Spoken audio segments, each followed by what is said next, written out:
जय झूलेलाल। अॼु मां तव्हांखे ॿुधाईंदसि कारकत महीने जी कथा जो अध्याय 5 विर्त जी विधि। महर्षि नारद चवण लॻो त हे पितामह, कृपा करे कारकत महीने जे पूॼा जी विधि ॿुधायो।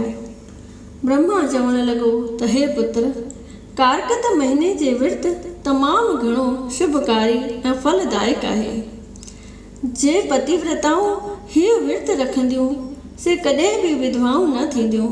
हुन जी विधि हीअ आहे जो असुर सुदी पूर्णिमा ॾियारे जॾहिं 4 घड़ियूं ॾींहुं रहे तॾहिं भोजन कजे। असुर सुदी चोॾस राति जो हथ मुंहुं धोई आराम कजे। सुबुह जो सवेरे उथी कंहिं नंदीअ तलाउ खूह या बावलीअ जे महापौतर जल में सनानु कजे। तंहिंखां पोइ पतिव्रताऊं स्त्रियुनि खे विर्त रखी हिन तरह प्रार्थना करणु घुरिजे। हे जग करता, हे जगत पिता, हे जग करता, हे जग भरता, सूरज सुखकारी, रक्षा कर पति प्राणनाथ जी, जो आहे मुंहिंजो हितकारी। सुहिणी ॾे संतान सुलक्षणी, आस अंदर में आभारी, सिद्ध कर मुंहिंजा सभी मनोरथ, हे गिरधारी, हे बनवारी। अहिड़ीअ तरह वेनती करे सूरज देवता खे नमस्कार करे तंहिंखां पोइ सुंदर वस्त्र पहिरे, सोने चांदीअ मोतियुनि ऐं माणकनि जा जेवर पाए सारो ॾींहुं कथा कीर्तन सत्संग में भजननि ॻाइण ॿुधण में गुज़ारे। संझा जे वक़्तु सोने चांदीअ ट्रामे या गोबर जी मूर्ति बणाए उनखे ॻाढ़े या पीले रंग जा पीतांबर पहिराए चंदन धूप दीप चांवरनि गुलनि फुलनि सां विष्णु भॻवान जी मूर्तिअ जी पूॼा करे। तंहिंखां पोइ खीर सागर जो मथन हिन रीत करे।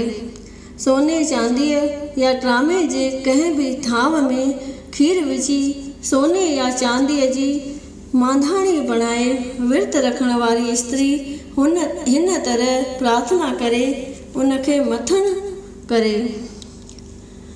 हे विधि, हे विधि, हे विधि वीर, पंहिंजे पूॼण लाइ शरीर, गऊ में ही बकरीअ जा खीर, मूंखे ॾे घनश्याम गंभीर, गोद में गुलड़ाकन गुलजार, पातेरे में खिलणा बार, बारे ते में खिलणा बार, पुट पोटा ॾे बेशुमार, अन धन संपत्ति अकीचार, दर तुंहिंजे जी सवालण आहियां, भाग तुंहिंजे जी मालण, भाग तुंहिंजे जी मालण आहियां, भरिया पाणी पखालण, भरिया पाणी पखालण आहियां, गौन तुंहिंजे जी ग्वालण आहियां।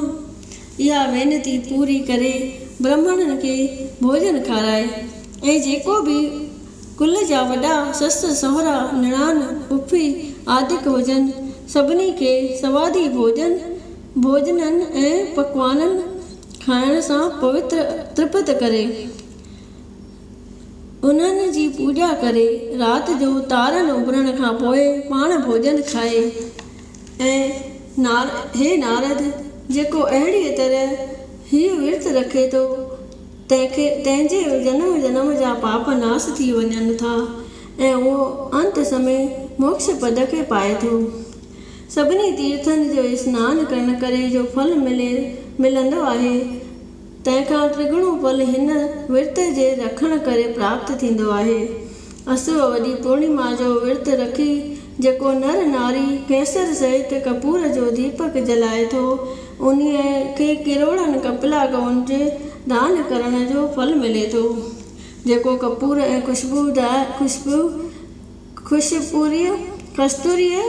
कपूर ऐं कस्तूरीअ जो धूप विष्णु मंदिर में ॾिए थो उन्हीअ खे अश्वमेघ यज्ञ करण जो फल मिले थो। अहिड़े महापवित्र महीने में जेके स्त्रियूं सुंदर वस्त्र दान कनि थियूं या रतन जड़ित सोना जेवर दान कनि थियूं से घणे वक़्त ताईं ब्रह्मलोक में निवास कनि थियूं। पूर्णिमा ॾींहुं ब्रह्मा जो विर्त रखण भी ॾाढो फलदायक आहे। ब्रह्मा खे सुंदर सुंदर वस्त्र आभूषण पहिराए कुंगु धूप दीप कपूर सां हुन जो पूॼन कजे। तंहिंखां पोइ ब्राह्मण खे दान ॾेई हीअ भॼन पढ़ी पाण बि भोजन खाइजे। भॼन। प्रभु प्राण प्यारा कुदरत वारा तुंहिंजा खेल न्यारा न्यारा। पंजनि ततन जे प्रकृतिअ में हेठि मथे ॿोलीअ धरतीअ में चिमकनि था चंद्र तारा कुदरत वारा। गुलनि अंदरि सुरहाणी धरे थो गुलनि अंदरि सुरहाणी धरे थो सनड़ी सनड़ी दाण भरे थो ख़ुशबूअ जा खुनकारा कुदरत वारा। पखियुनि मंझा परलाव अचे थो वण वण मां पुणवाव अचे थो शिम शिम जा शिमकारा कुदरत वारा। बादल बिजलियूं बाग बहारियूं गुलनि फुलनि जूं छा गुलजारियूं फूह सां वहनि फुहारा कुदरत वारा। साह अंदरि हेमां साह खजे थो अनहद नाद अथाह वजे थो नीह जा वजन नंगारा कुदरत वारा। जेको अहिड़ीअ तरह प्रार्थना करे तंहिंखां पोइ एकाग्र थी खाए थो तंहिंखे अश्वमेघ यज्ञ करण जो फल प्राप्त थिए थो। पद्म पुराण मां कारकत महात्म विर्त जे विधिअ नाले 5 अध्याय संपूर्ण थियो। सभई चओ राधा दामोदर भगवान जी जय। श्री कृष्ण भगवान जी जय। लक्ष्मी नारायण भगवान जी जय। ओम जय जगदीश हरे स्वामी जय जगदीश हरे। भक्त जनों के संकट दास जनों के संकट क्षण में दूर करे। ओम जय जगदीश हरे। जो ध्यावे फल पावे दुख बिन से मन का स्वामी दुख बिन से मन का। सुख संपत्ति घर आवे सुख संपत्ति घर आवे कष्ट मिटे तन का। ओम जय जगदीश हरे।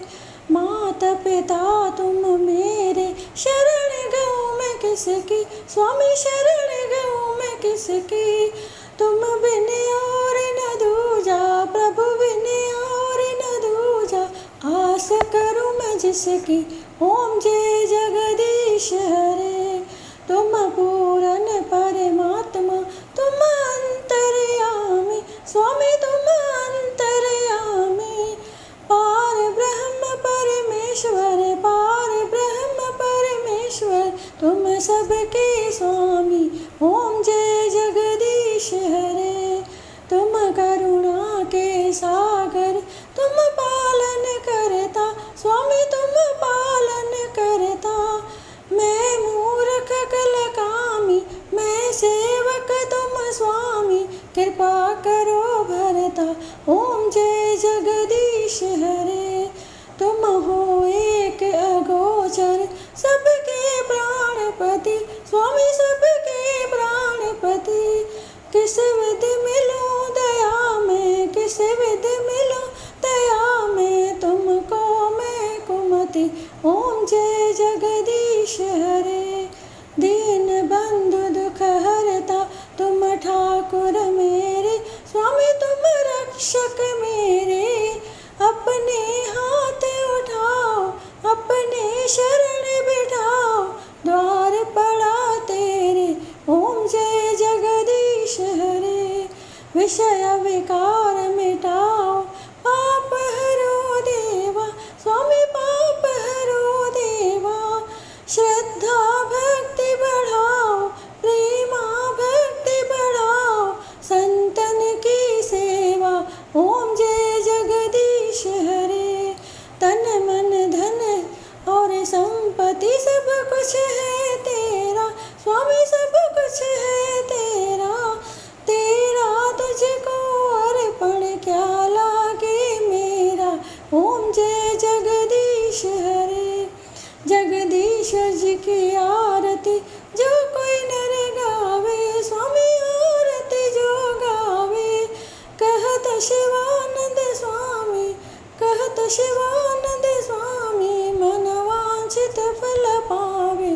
घर लक्ष्मी आए, सब दुख मिट जाए।